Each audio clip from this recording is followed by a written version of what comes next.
പെട്ടെന്ന് ഇങ്ങനെ ഭയങ്കരമായിട്ട് സങ്കടപ്പെട്ടിരിക്കുമ്പോൾ ഒരു പാട്ട് കേട്ടാൽ നമ്മൾ ഇൻസ്റ്റൻ്റ് ആയിട്ട് ഓക്കെ ആവുമെന്ന് പറഞ്ഞാൽ നിങ്ങൾ വിശ്വസിക്കുമോ? അങ്ങനെ എനിക്ക് തോന്നിയിട്ടുള്ള ഒരു പാട്ടാണിത്.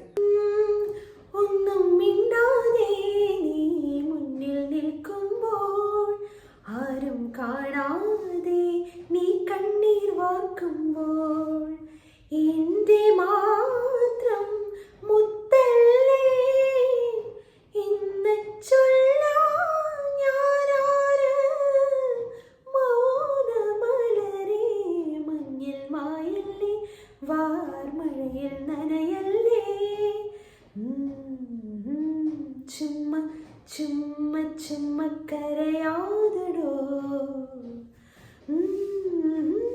തഞ്ചി തഞ്ചി കൊഞ്ചി ചിരിക്കാമടോ, ഇനി എന്തിനാണ് പിണക്കം, എല്ലാം മറക്കാമടോ.